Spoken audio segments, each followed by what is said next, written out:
السلام عليكم ورحمة الله وبركاته. ازيكم عاملين ايه؟ يا رب تكونوا بخير وبأحسن حال. حبيت ان انا اشارك معاكم اللحظة الحلوة دي. قبل اي حاجة حابة اقول لكم كل سنة وانتم طيبين وبخير.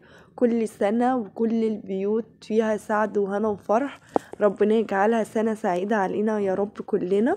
واشوفكم دايما بخير، ويفرح كل ام ببنتها يا رب، ويجيلها هدية حلوة كده. الهدية دي كانت جاية لاختي من خطيبها. كان جايب لها الهدية دي، جايب لها شجرة الكريسماس وبابا نوي. جايب لها دي بقى بابا نوي. طبعا في احجام، في صغير خالص، في وسط، في كبير.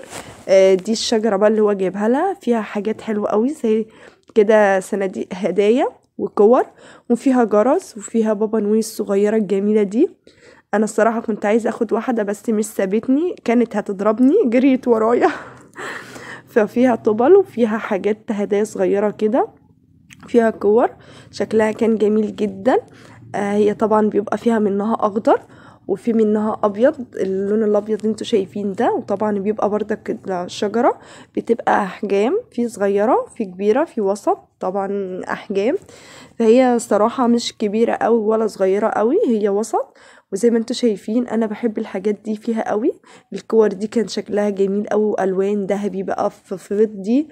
والبتاع دي انكسرت منها، الحمد لله مش كانت مني، لانها لو كانت مني كانت قتلتني الصراحة، كانت خلصت عليا.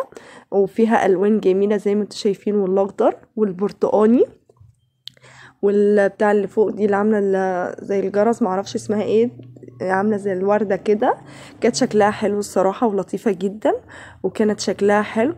والله انا رحت صورتها بالعافيه، كانت اليوم ده اصلا كانت بتمسح فيه وكانت شايله كل حاجه. فقلت لها بس اصور وامشي، والصراحه مش كانت راضيه، بس كانت عجبتني. وحظي حلو ان انا كنت هناك بالصدفه، ولقيت بقى ان هو جاب لها بابا نويل القمر ده. بحب انا الحاجات دي قوي قوي، والحمد لله. يعني خليكوا زيي، انا مش جاتلي لا اخضر ولا ابيض ولا احمر حتى. فخليكوا زيي، ولا جاتلي حتى ايه طبق فشار